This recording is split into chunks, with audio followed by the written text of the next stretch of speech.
What's up, guys? What's up? As we're going into lecture and lesson 6, learning hexadecimal. As the lesson before, we learned about basically binary and how to convert to decimal, and vice versa, decimal being the normal math or numbers that we're used to. But this time, we will be now working on how to do hexadecimal. So, hexadecimal is probably a little bit easier, maybe than binary to a certain extent. But if you understand binary, I feel you learn it first, and then hexadecimal kind of comes right behind it. So let me clear my Google Pad, as it was for another video that I did earlier. It's actually being uploaded as we're recording this one. So let's move over to our other screen. Let's get the webcam on so you guys can see me. So okay, what we're going to be learning is hexadecimal. Don't need no title for that. So we learned about binary, which, if you remember, converting an IP address was 8 bits. We have what we call what you would call basically a hexadecimal format would be first seen maybe in a MAC address to some extent from there. But what you must understand that a hexadecimal is represented by 4 bits. And what that is the same as binary. You must know binary first to basically learn hexadecimal. You could memorize the 4 digits and how they place, but the purpose of me teaching binary first is because it's much easier to learn hexadecimal once you have learned binary. And if you remember correctly from the chart, if we did just 4 digits from the right on this, it would be as follows. It would be 8, or say I'm going to make this look a little bit neater. 8, 4, 2, 1, which would be our 4 bits, and that would be our binary conversion. Remember, it's 4 instead of 8. It's not an octet, it's 4 bits. So here is how hexadecimal works. If we equal 1 in binary, it will equal 1, 2 to 2, 3 to 3, 4 to 4, 5 to 5, and if you want, you can write this chart down.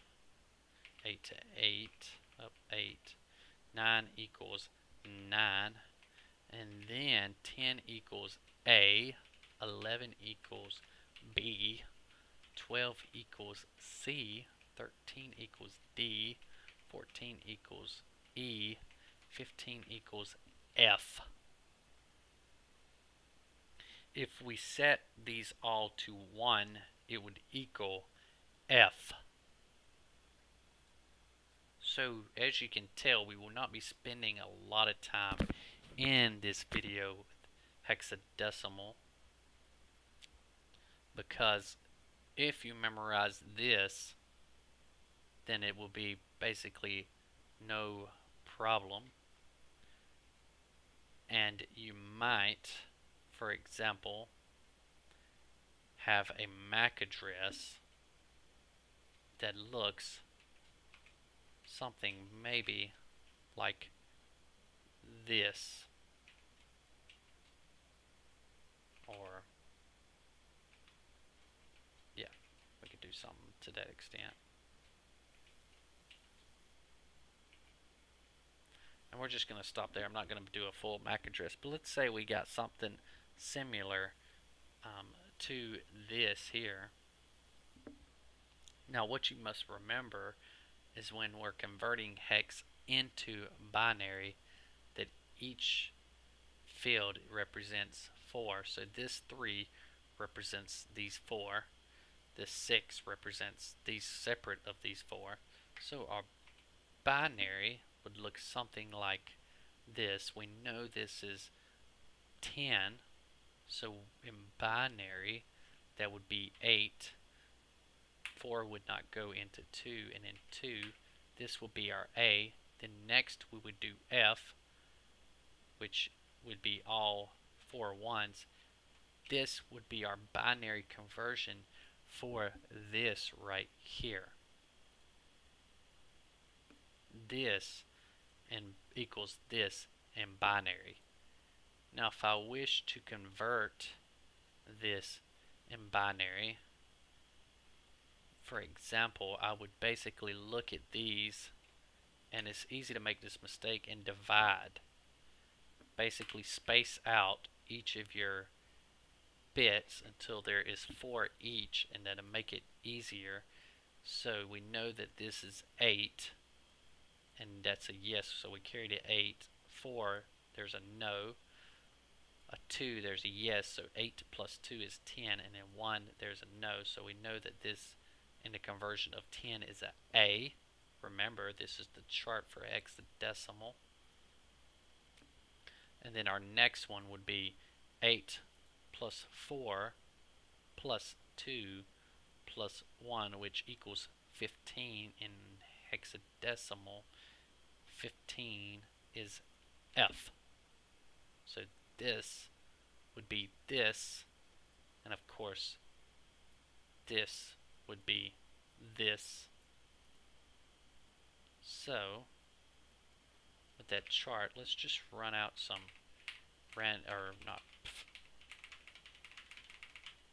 let's see how many I have here. So I'm going to divide these into 4.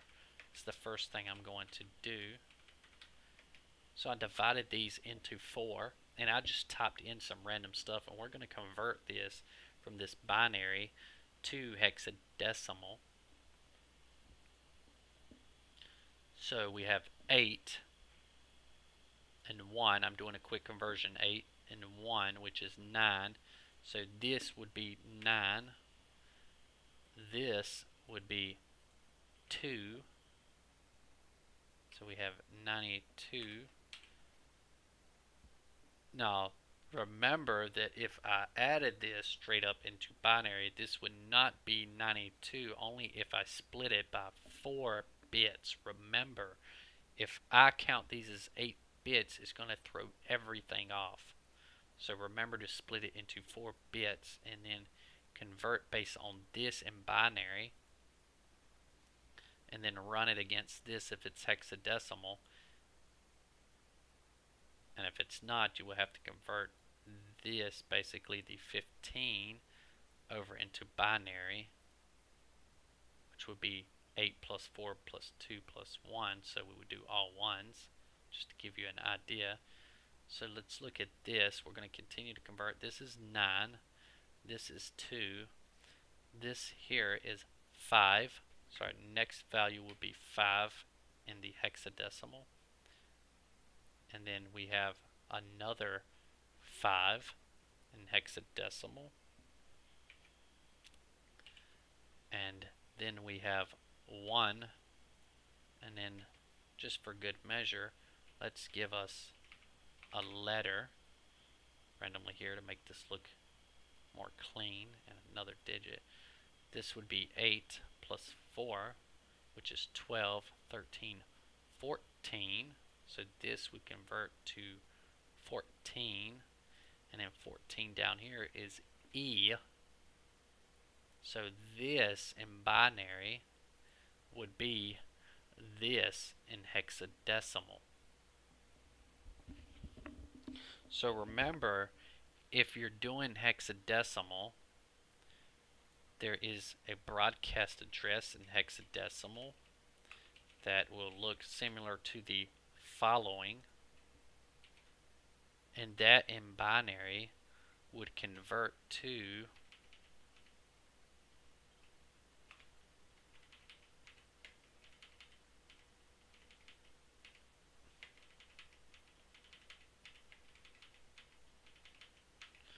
this here, as it might all be combined.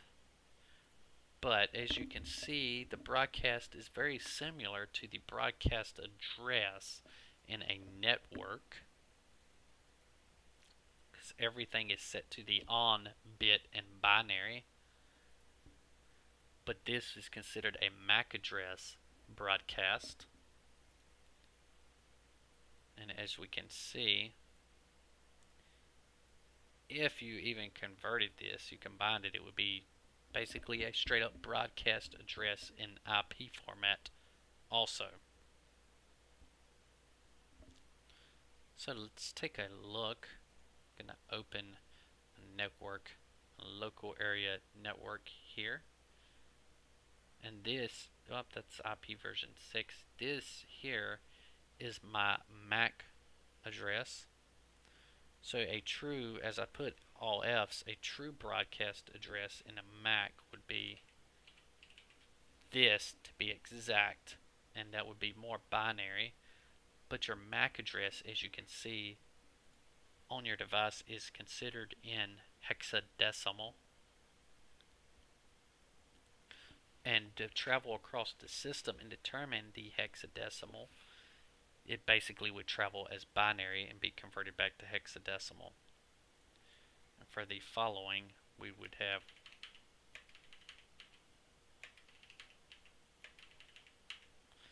basically this in binary would be the equivalent to this. So now you're seeing that understanding binary actually will help you learn hexadecimal also. Memorize this chart here. The easiest way is 9 goes to 9, and then you start in the alphabet once you hit 10. You got A, 11 is B, 12 is C, 13 is D, 14 is E, 15 is F. If you remember to split the 4, then this, you will never go above 15, so you won't have to worry. So basically 1 through 9 is itself, and then 10 and beyond is the alphabet. 10A, 11B, 12C, 13D, 14E, 15F. And if you accidentally did 16G, you would never make it to 16, so it would not matter if you made that mistake, as long as you remember to split your binary code into 4 bits to each one. Understand that usually a MAC address will have 2, and in a period some MAC addresses won't have that, but if you look at here, your MAC address usually splits off as basically 8 bits per section. But a MAC address, it's not unfamiliar to see a MAC address as the following listed. That's all combined up to something similar to here. So with this conversion, I will not do many because I feel with knowing binary, this will be simple. You will memorize this table to a certain extent, however you got to helpfully memorize it. I told you kind of my method.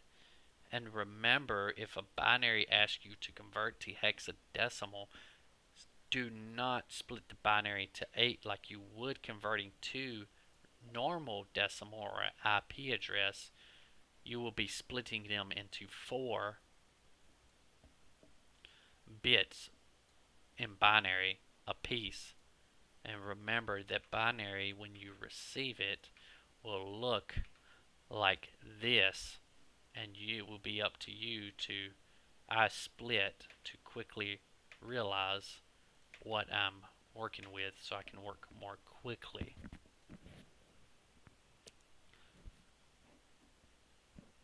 So that is binary to hexadecimal, and understanding hexadecimal in a nutshell, as this is a very simple lesson after learning binary.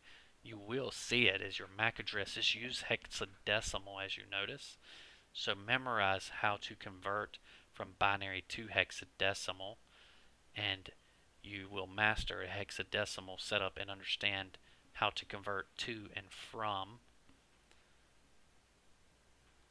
I hope this video has been beneficial to you in understanding how to work with hexadecimal and how to determine hexadecimal value to binary and from hex to binary.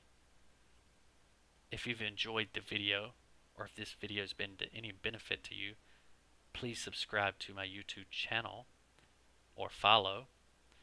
If you have any questions, please feel free to comment below, as I will try to explain either in a video or in a reply more in detail of how to answer maybe the area that you are having trouble or have question in. Thank you for watching. Until next time, see you in the next video.